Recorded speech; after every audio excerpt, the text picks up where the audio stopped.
An interesting idea when thinking about time in Jewish spirituality is that this moment is the only moment. Well, that moment is gone. Now this moment is the only moment. And I could keep doing this all day and keep recording. At some point, you'd say, we get the point. We don't need to continue with this video. So what does it mean that this is the moment? Well, the past doesn't exist anymore and the future hasn't come to be yet. So there is only now. And the question is, what are we doing in the now? And the answer to that is found in the Torah. The whole idea of mitzvot is I am seizing the opportunity of bringing meaning and positivity to this moment.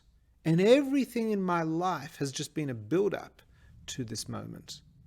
Not that I'm continuing with a chain of my life, but rather all that is part of the learning experience which I will now draw on in order to truly make this moment count in the ultimate way, no matter how uncomfortable or how comfortable this moment is.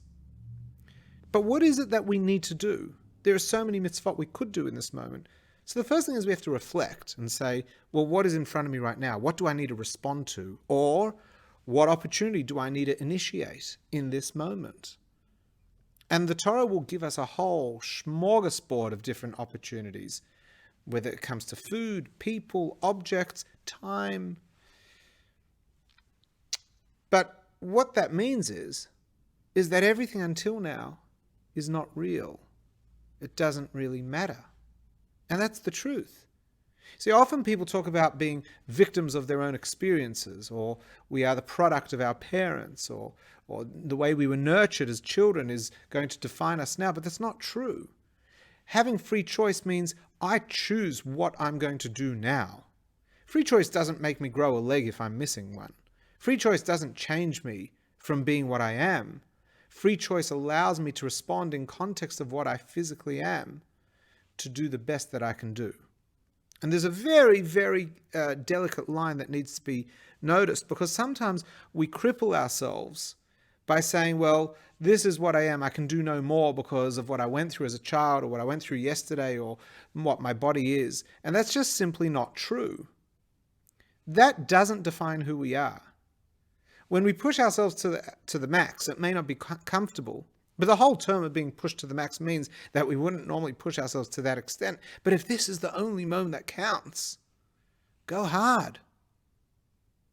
Now, what if it is hard? Then what? Well, it's interesting, because sometimes if something is difficult, it may very well be that that difficulty is what we need to work on in the moment.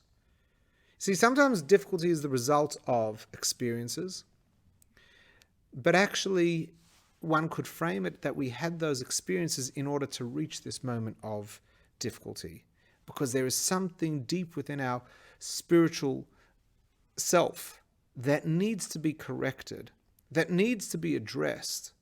And only through all the experiences that we've had and arriving to this moment of difficulty are we going to actually be able to confront it. So instead of saying the difficulty is too hard, instead of saying, oh, it's too hard, it's not for me, I'm going to find the easy way in life, we have to take a process to assess whether maybe this difficulty actually is the whole reason why we're here. In the teachings of reincarnation, as described by the students of the Arizal, and as is touched in Hasidic writing, but more in the more classic Kabbalistic texts, we find this idea that sometimes a soul may come into this world because of an experience or something that it did do or didn't do, but needed to do in a previous life.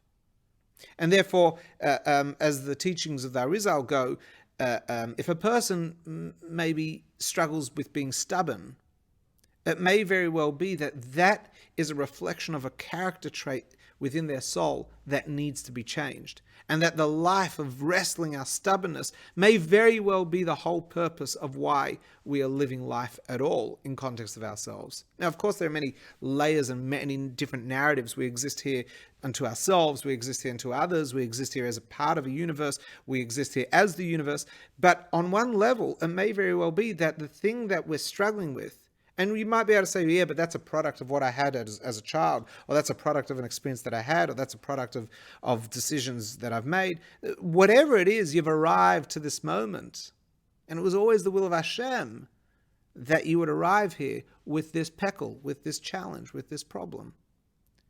And now we have to address it. So free choice is about how we're going to address the environment, the people, the time, the opportunity that's in front of us. It's not for us to make excuses. It's not for us to feel bad for ourselves. Of course we need to experience emotion, and of course we need to seek support. But not for the sake of navel-gazing and to better understand ourselves and then be able to live with ourselves, but to better understand ourselves so that we can learn from these things, so that we are truly empowered to make really good choices. And that is what we learn from the narrative of Esav, the child of Yitzchak and Rivka. Esav was a really, really lousy human being. But we don't talk about his childhood or his parents, who happen to have been really good people, as being a cause of anything. The Torah tells us he was born with a disposition towards the behaviors that he would go on and actually embody: murder, greed, sex crimes. But having a disposition doesn't mean that he was always going to do that. You see, Esav should have wrestled with himself, should have wrestled with tendency, should have wrestled with desire, should have created frameworks to help him protect himself from himself and to be able to excel using these character traits in a positive way.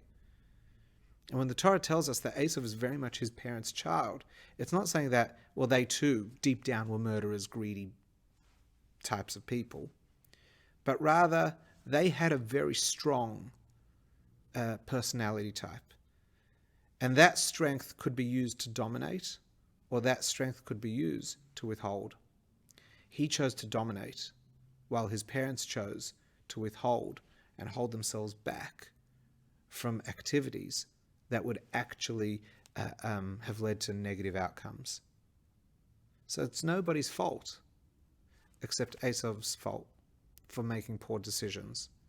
And we can blame him, as the Torah does, for making those decisions and hold him accountable, or maybe accountable more than blame. And that's why Esav, as the teachings of reincarnation go, had to be reincarnated over and over again in order to bring about personality correction to his soul.